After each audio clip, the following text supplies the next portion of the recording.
Action. Wait, I've got pizza on my mouth. I ate a pizza before I got here, so I'm just going to double check I have pizza on my mouth the whole video. I did. Fucking unprofessional that, isn't it? Hello, welcome to Never Drew a Dime. Today we're doing some fantasy booking. Me and Tomo have both come up with a scenario and we're going to pitch it to the other one. And you, the lucky viewer, can decide if you're so inclined which one you most want to see on WWE screens, because these are both going to be absolute ripper ideas. So you've got the main line straight to Nick Khan. Yeah, 100%. Get him on the horn. You're going to want to see both of these. You're going to wish that we were on creative, but try to think if you can if one of them's better than the other, or if they're both awesome. Any comments that aren't just Indian people telling us to upload the chaperone in Hindi would be appreciated. Tomo's going to start us off now. I don't know if your pitch has a title. I do have a title for mine, just to whet the whistle for you. Mine's called The $1 Million Man. But then I've explained in parenthesis, it's not either of the DiBiases because I think they're both in prison or going to prison for some legal issues they're having. Probably the title will be like Cocker's Week in WWE. And who's Cocker's? The one and only Matt Hancock. Yeah, I mean, I guess, do we want to do some background on Matt Hancock if people don't know?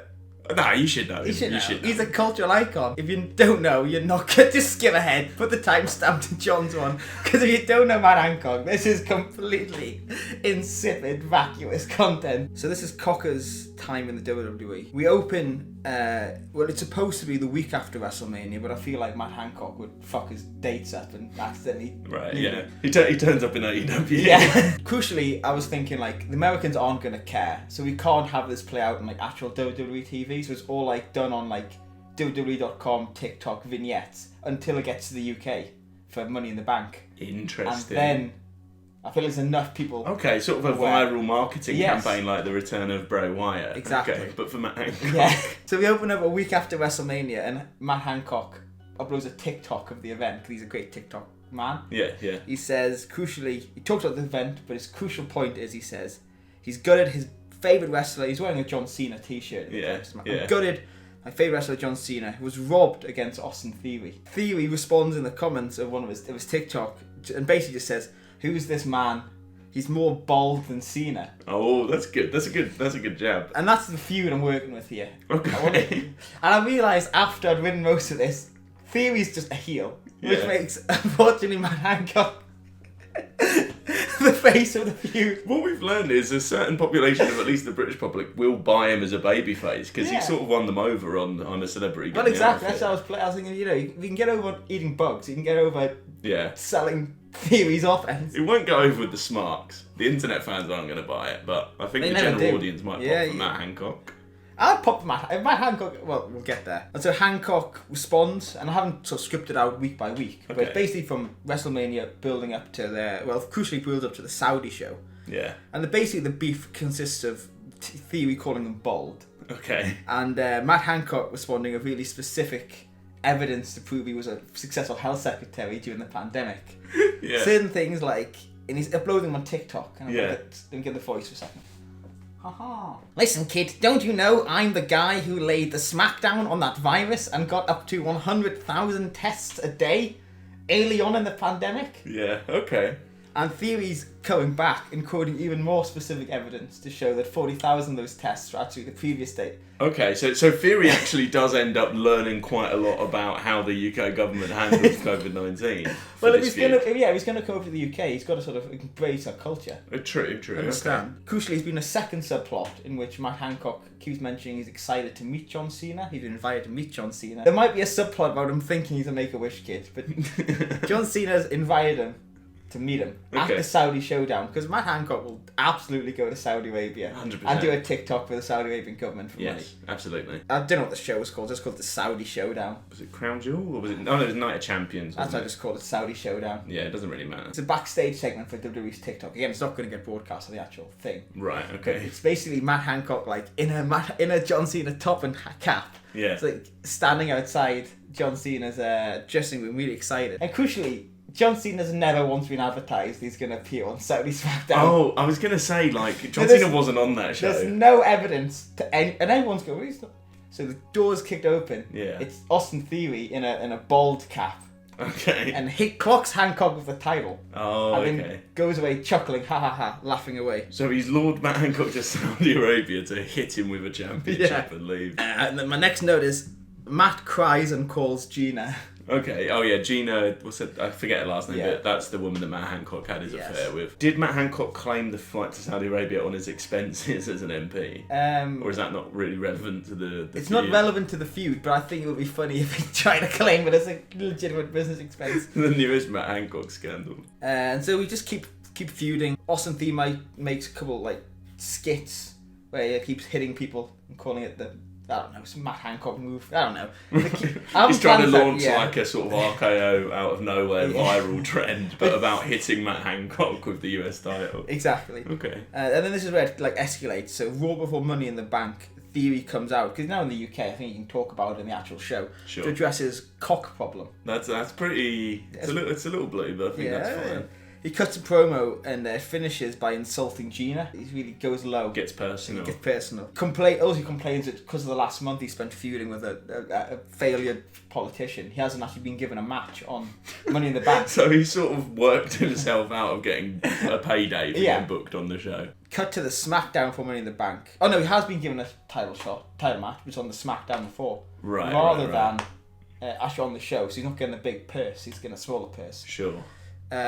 And so they have a match. It's say Otis, I don't know, fighting Theory for the title. Yeah. Theory's about to win the match, and who comes out of nowhere? Probably wearing a PPE mask. Yeah. Matt Hancock. Of course. Clocks him with a belt or like a plastic toy belt, I don't know, or a steel chest. And he lays the beat down. Yeah. Chokes him out with some ineffective PPE. Yeah. Yeah. There's a big old scuffle. Security guards break it up. Now, in my head, at least one of the security guards didn't realise he was the wrestler and thought he was just an actual member of the audience. So they really lay in some shots at Hancock. Yeah. Theory's in the ring. They drag him up to like the aisle. Yeah.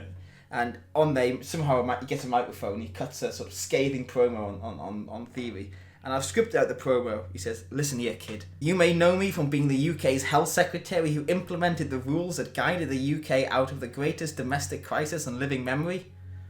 But tomorrow you're going to find out that I don't always play by the rules. Especially when..." And then he starts crying a bit.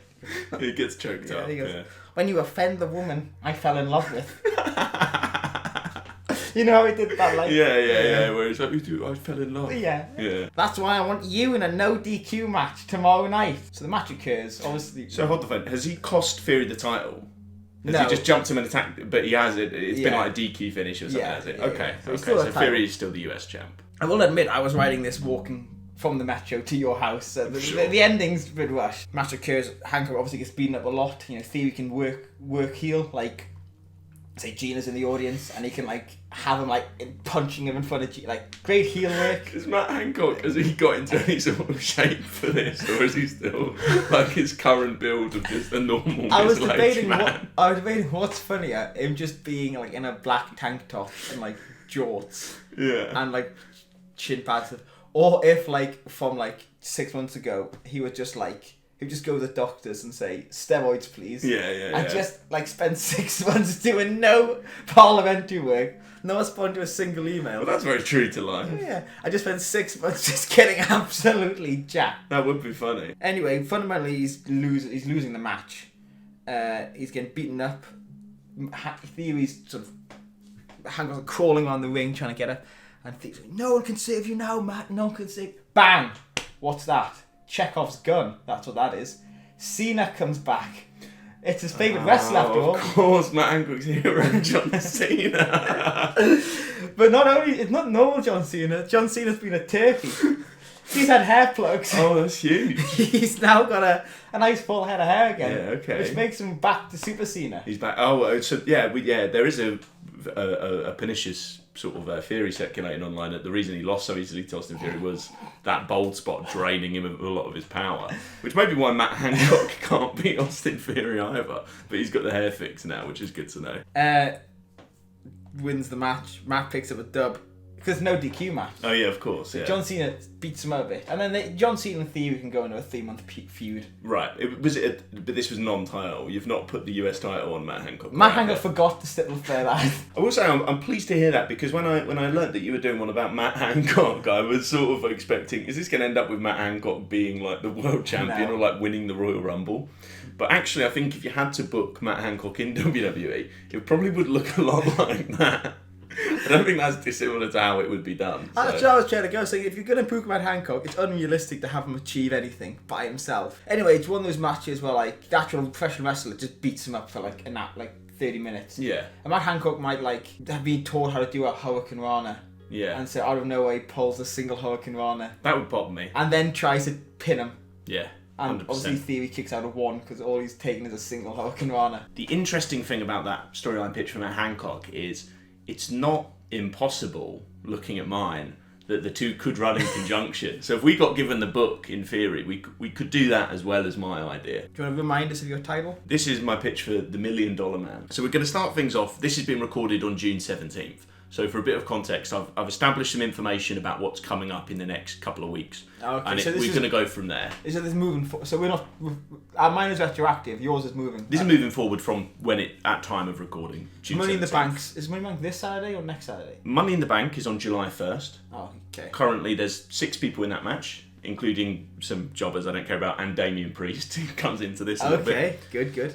Logan Paul has been announced to appear on Raw on Monday Action on June 19th. And Seth Rollins on June 19th has also already announced he's doing another open challenge for his World Heavyweight title. So you might have an idea where this is going. Seth Rollins is out there at the start. Logan Paul comes out. Everyone's like, what the fuck? Logan Paul back? No, not him again. And he's like, you barely beat me at WrestleMania. Give me another go and I'll win. Okay. And at this point, Seth Rollins is going to decline. So despite it being an open challenge, Seth Rollins is going to simply say, no, I don't want to fight you again. But I think that works with his character because he's trying to be like the workhorse guy. Yeah. He's like, there are deserving people who are here every week who deserve a shot. Yeah, and I've already beat you and you're a part-timer, so fuck off. You just rocked up and I can have a match. No. Yeah, exactly. At this point, they're interrupted by the Judgment Day. Now, there's some precedent for this. Seth Rollins beat Damian Priest in the Open Challenge a couple of weeks ago. Mm-hmm. At Money in the Bank, he's wrestling Finn Balor for the championship.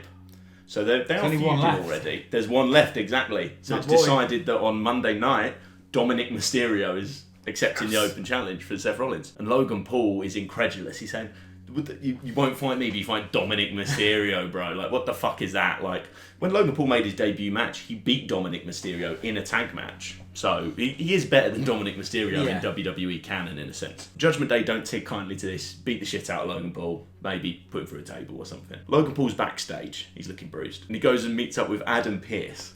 And he says, hey, I want in on this Money in the Bank business. And Adam Pearce, of course, tells him no. Because we had qualifying matches, bro. You should have been here for the last month. It's too late now. You're not coming in. Mysteriously, Logan Paul pulls out his phone. And you see Logan Paul ringing someone on the phone, but you don't know who. We move ahead now to the next week. You have some sort of 6-man tag or battle royal or some shit with the 6 entrants. Doesn't really matter. But Damian Priest wins, right? He's standing tall. He's looking like the favourite for Money in the Bank. Okay, yeah. All of a sudden, after this match, Adam Pearce walks out on stage and reluctantly announces that some negotiations have happened backstage and actually Logan Paul is now in Money in the Bank. We get to Money in the Bank in London. The 6 entrants who qualified, they gang up on Logan Paul. Damian Priest is the last man standing and he's climbing the ladder and he looks like a lock-in to win. Who should swarm the ring but a dozen African children in pristine shoes, right? They swarm the ring, everyone's like, what? What's going on? Do the commentators draw attention to the shoes? The shoes are nice, like, maybe. I mean, I don't know. It doesn't really matter, but you can see they're like, those are nice kicks. They got some good creps on them. Anyway, these African children push the ladder over. Damian Priest falls, and then they go and they actually revive Logan Paul and roll him in the ring, and Logan Paul climbs. Logan Paul wins Money in the Bank. Now we're on Raw on July 3rd, and this is where things get really interesting. You open the show, Logan Paul's in the ring. You know, like when they unveil the new titles, you have them under like a sort of a cloth on like a table. Is Logan Paul underneath the cloth? No, Logan Paul stood in the ring, okay. But he doesn't have the briefcase, but the briefcase is obviously under a cloth in the ring, right? And Logan Paul's saying, he tried to grease a few palms to get his way into Money in the Bank, but it didn't work. Even his vast fortune from Prime could not do that. So he had to get the help of a mysterious benefactor. And at this point, Logan Paul lifts up the cloth from the table and he reveals that his Money in the Bank briefcase has been customised with the Mr. Beast logo. Oh, God, no. Yeah. And then Mr. Beast's music hits. I don't know what that is. Mr. Beast comes out. I want him dressed like an old Southern prospector. I don't want him dressed in like his usual like hoodie and jeans. I want him dressed in like a full-on white suit and like a sort of cowboy hat or something. Oh, you mean a Southern plantation owner? Well, A prospector's got like denim dungarees and a pickaxe. oh yeah, okay. Yeah, I meant more like Colonel Sanders. Okay, yeah. Yeah. Mr. Beast comes to the ring and he announces he actually always dreamed of being a pro wrestler. But of course, as we all know, Mr. Beast has Crohn's disease. So it just wasn't workable for him. He couldn't make it happen. Okay. And it turned out it was the one thing money couldn't buy for Mr. Beast. But money could buy Logan Paul's way into the Money in the Bank ladder match. And Mr. Beast announces that there's going to be no better advertising for his Beast Burgers and his Beast Chocolate Bars than when Logan Paul is world champion and, you know, the side plates on the belts. Yeah. They're going to put, like, Mr. Beast themed advert side plates on the World Heavyweight title. Shit. Anyway, this Can is I the... guess this is going to go? You go for it. I think there's going to be a real big butt of heads because Seth Rollins is going to want to put Prime on the side plate. Seth Rollins is not going Not to Seth want Prime Rollins. on it. Logan Paul's going to be like, no. Well, Prime. Logan Paul is more there for the title opportunity. Okay. He wants the gold, and Mr. Beast wants the advertising. Okay, so you should carry the gold. Mr. Beast is the money man here, so he's got to recoup some of that because he paid off Adam Pearce to get Logan Paul in that ladder match. Anyway, Seth Rollins comes out basically. He says, you know, you're a big pussy. You cheated to get into this match. Just cash in tonight and fight me. Yeah. And Mr. Beast is like, no, we're not going to be doing that. And Logan Paul maybe gets a little bit baited, but Mr. Beast is like, no. We're doing this at the biggest party of the summer. We want all the eyes on the big stage when we take the World Heavyweight title and put the Mr. Beast side plates on it. So that match is set for SummerSlam, but then the Judgment Day hit the ring and they just beat the shit out of all three, Rollins, Logan Paul, Mr. Beast. As revenge. Even with Crohn's disease? Yeah, I was thinking like Rhea Ripley could beat him Okay. up. I thought it would be funny if like Mr. Beast taking a riptide from Rhea Ripley or something. Yeah. Next week on Raw, the big tag team main event. Seth Rollins, Logan Paul, managed by Mr. Beast, versus the Judgment Day. So versus like Balor and Priest. I'll watch that. Now obviously it's the classic WWE Trouble in Paradise. Team can't get along, you know, unexpected teammates. But I think there's a big spot you want to have Logan Paul get a hot tag in, Run Wild, and he does his new move he's debuting, which is the Suicide Forest dive, where he does the standard suicide dive, but obviously with his own spin on it. What's the spin? He wears a hat. Logan Paul, Seth Rollins, they win the main event. Yeah. They're celebrating. Logan Paul offers Seth Rollins a handshake. And Seth Rollins is like, fuck no. Like, come on. You're managed by Mr. Beast, bro. Seth Rollins turns to leave. Logan Paul hits him with a low blow, right? Now, Mr. Beast, his eyes bug out a little bit. He's like, what are you doing? And Mr. Beast is stood there sort of like Paul Heyman holding the Money in the Bank briefcase. Yeah. Logan Paul's going to grab it off him. And Mr. Beast's like, no, stop, Logan Paul. This wasn't the plan. Oh, shit. Logan Paul's going to cash in Money in the Bank and frog splash Seth Rollins. And Logan Paul's going to win the World Heavyweight title. But that's not going to get Mr. Beast the publicity he needs. Mr. Beast is not pleased. Mr. Beast looks visibly sort of distressed. Logan Paul is like, yeah, I'm the World Heavyweight Champion. But there's some seeds of doubt. In theory, they've been successful, but this was not Mr. Beast's plan. No, so he's actually cashed in. He cashes in and wins. Oh, shit. Cashes in the title, wins the title. That night on Raw? Yes. Even though Mr. Beast had announced it would be at SummerSlam. Oh. Mr. Beast was making a big deal about that. Yeah. I wonder where this is going. Maybe there's teasing some dissension between Logan Paul and Mr. Beast. We had the whole world of professional wrestling to choose cool, interesting angles, even for a comedy show. And I chose Matt Hancock, and you chose Mr. Beast. That's very indicative of our personalities. It is. Anyway, you think that was good? Wait until you get to next week's July 17th episode of Raw. Mr. Beast and Logan Paul come out at the top of the show. The belt now does have new Mr. Beast side plates. Logan Paul starts off, he apologises for Mr. Beast. And this is the real money line. He says, hey, I'm sorry for being a little bit impulsive when I cashed in my Money in the Bank last week. Good. Mr. Beast begrudgingly says, hey, it's not an ideal situation, but we've got the plates on the belt at least.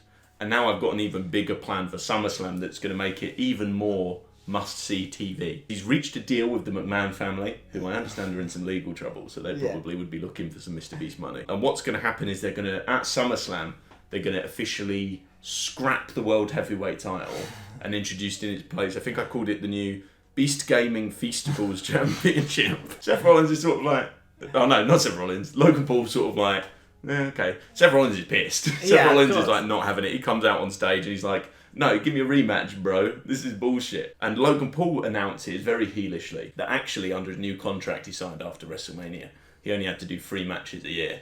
And because he did the Money in the Bank and the tag match and the cash-in, he actually doesn't need to wrestle again until 2024. This is good. Yeah. So Logan Paul's just like, fuck that, bro. I'm going to have this till 2024, which means I'm going to have a longer run with it than you did, because you had it for like 2 months. Yeah. Anyway, now you get Adam Pearce back out. And Adam Pearce says that actually Mr. Beast and Logan Paul have overlooked one key point with this plan that they have. Yeah.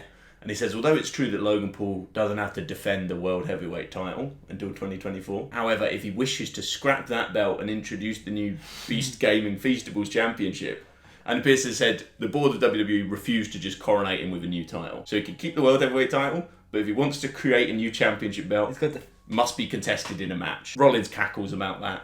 Sort of segment ends. Mr. Beast... How does that sound again? I'm not doing an impression of that. I'll put it in here. I'm just going to put like the joke. It sounds a bit like this. Just put it in when I've... Yeah, I gathered that. No, that's good. Logan says it's a simple decision. He's just going to keep the World Heavyweight title. Yeah. You know, he's like, fuck this, bro. The Mr. Beast gave the feast. I don't want that. Mr. Beast says, hey, Logan, you already ruined my first plan for SummerSlam, bro. We're going to scrap this and we are going to make the Beast Gaming title. There's a big bit of dissension and they have a bit of a falling out. And Logan says, no. And leaves. So we've got a couple Raws left. But this is July 24th now, the following week. Main event spot. Adam Pearce has said, we're sorting this out once and for all. Adam Pearce brings out Mr. Beast and Logan Paul. Is he still wearing his Colonel Sanders? Mr. Beast the whole time has been dressed like Colonel Sanders. Adam Pearce, I almost called him Mr. Pearce. Adam Pearce is like, what's the plan? Mr. Beast says, hey Logan Paul, I think you might want to reconsider. And he sort of points to the Titantron in the background. And who appears on the Titantron, can you guess? Seth Rollins? No. Jake Paul. Jake Paul. Yes. Ding, ding, ding. Jake Paul is also involved in this feud, in case it wasn't good enough. Anyway, Jake Paul is saying that Logan Paul is being a coward and he's bringing shame to the Paul family name. Jake Paul reveals that for tax evasion reasons, Logan Paul's share in the drinks company Prime is actually in their parents' names. I don't understand tax law and stuff, but I think there's probably some way that makes sense. For WWE, even if it's not actually legally binding, for kayfabe? Yeah, I think that works. And Jake Paul basically says, you know, the whole Paul family... Was there any wrestler whose gimmick wasn't it being an accountant? IRS, yeah. Yeah, IRS are with them. Oh, that's a really good punch up for that. Yeah, Jake Paul has IRS there too. But I guess Jake Paul already knew this. It's like a Paul family secret. IRS would be good for a cameo. Just standing in the background. One of them hands him a file and he goes, as we see here. In any case, the key bit here is Jake Paul has basically agreed with the rest of the Paul clan that if Logan Paul doesn't agree to the match at SummerSlam, they are going to sell his stake in Prime to Mr. Beast for a pittance. So Logan Paul's furious with this. He's pissed at Mr. Beast. He loves being business partners with KSI. Who wouldn't? Yeah. And he begrudgingly accepts the match for SummerSlam and he signs the contract. And you're going to animate this? When did I say I would animate any of this? You're going to put photos? Oh, I'll put some photos in, yeah. This one will be a bit tricky, I think. Once the contract signs, Adam Pearce reveals the stip. Logan Paul versus Seth Rollins. Last man standing. Or, as Mr. Beast insists the match is called, last person standing wins the Beast Gaming Feastables title. And then I feel like you have Seth Rollins come out on the stage and he's like, I accept the match, but if I win, I obviously don't want the Gaming Feastables title. I'll just have my title back, please. Logan Paul turns around and just clocks Mr. Beast. Just like knocks him out cold. And that's pretty much teed it up for SummerSlam. There is one more episode of Raw, so I think you could just have Logan Paul doing a promo on that saying, I don't really give a shit about Mr. Beast anymore, you know. Money can't buy everything, Mr. Beast. We get to the biggest party of the summer. And you've got that, like, you know when they're unveiling, like, when they're doing the Andre Battle Royal and they have the statue outside the ring, or, like, for a new title, they have the World Heavyweight title on, like, one side, and then you have, like, the Beast Gaming Feastables title, and it's like a big Mr. Beast logo on a belt. I might try to mock it up. The point is, the belt looks like trash. The belt looks really gaudy and, like, shit. The big spot, Seth Rollins hits a pedigree. The referee's doing the 10 count whilst he's on the floor. Oh yeah, it's a last man standing match, isn't it? Last person standing wins the Beast Gaming Feastables Championship, yeah. Who emerges from underneath the ring? Jake Paul. KSI drags the ref out, gets in there, and he knocks out Seth Rollins with his classic boxing illegal elbow. Things are looking like it's going to be a big screw job. But then who comes out to fight KSI? Who else is there? These are getting more and more obscure. Carl Jacobs. Who? It's like a Minecraft YouTuber who's friends with Mr. Beast. I thought it'd be funny to have him run out, and it's meant to be like, oh, that's Mr. Beast's friend, Carl Jacobs. But he's like a little Minecraft kid, so KSI fucking batters him, right? But then who comes out after that is the African children with the nice shoes come back, and they chase KSI away. Because KSI is not going to be up the children, because don't want to get cancelled again, like when he said the slur, you know. So KSI came in to help Logan KSI Paul. came in to help Logan Paul. He knocks out Seth Rollins. Yeah. He's trying to pick up then Logan Paul so he can win the match. But then why are they interfering on behalf of Mr. Beast? Well, because Logan Paul knocked out Mr. Beast. Oh, so now, vengeance. vengeance. Carl Jacob comes out for that. Yeah. KSI batters him because he plays Minecraft. But then the African kids come back.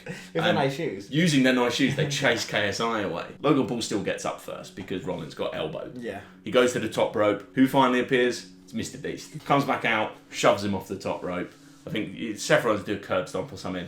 Seth Rollins wins. Yeah. Yeah. Mr. Beast goes out. He gets the World Heavyweight title. He gets like the Beast Gaming Feastables title. He goes in and presents them both to Seth Rollins. And Seth Rollins sort of picks them both up to celebrate. And then I think you have a really good camera shot where he sort of gets a good look at the Feastables belt. And he's sort of like, I don't fucking want this. And then I think you have him just turn around, clock Mr. Beast with the title, throw it away, throw it to like a fan in the crowd or something. He just keeps the World Heavyweight belt. That would be the blow-off.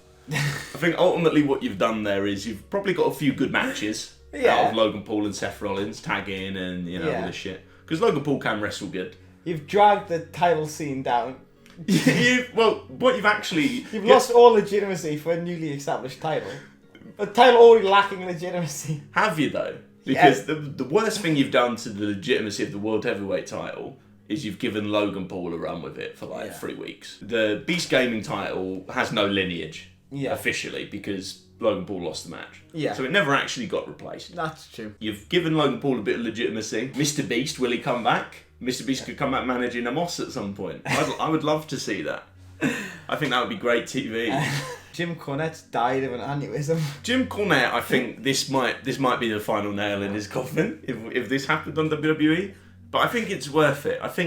Tell me you wouldn't obviously watch Raw if you found out Logan Paul won the title because Mr. Beast came out and endorsed him. In my mind, my sort of inspiration for this was the Edge Money in the Bank cash-in. Yeah. The original one in 2006, where he had the title for 3 weeks between pay-per-views. But it was must-see TV. I did consider putting in a live set celebration with Mr. Beast and Logan Paul, and I thought that takes it a bit far. Yeah. But I think I would honestly say I don't think that's any less believable than Matt Hancock being a massive John Cena My fan. only big thing I'd change would be, because it's SummerSlam, the biggest party of the summer, Yeah. I'd have Mr. Beast wearing all his white hat, Stetson. Yeah. But from the waist down, it's Sure. Hawaiian shorts and sandals. The reason I don't think I ever mentioned it, but the reason I wanted him dressed up like Colonel, I wanted him to have a big goofy belt buckle, but the belt buckle was one of his play buttons melted down, the fucking 100 million subscriber play button, and he put it as a belt buckle, and he was dressed like a Southern prospector. No, I keep saying prospector, I don't mean that. Those are two phenomenal pictures. You'd be lucky to see on WWE programming. I think so. What a stacked Money in the Bank card it could be if we had our way, where you not only had Logan Paul winning the ladder match with the assist from some African kids, but you also on the same card had Matt Hancock versus Austin Theory. Let us know which one you'd rather see. Comment below. Subscribe. Let us know if you run any sort of local indie feds in England and you think, I like the cut of their jib, let's bring them into book for a little bit. I'll do an unpaid internship booking an indie fed, bro. I'm not going to be able to get you Mr. Beast, but Matt Hancock will do it. Matt Hancock realistically could do a run in an indie fed if you paid him enough. You got any other storylines you want to see us have a go booking? Yeah. Let us know. We'll botch them badly. Give us a random name generator of just celebrities, and assuming that we know who they are, we'll book them in WWE real good. Thank you for watching. Do something better with your life.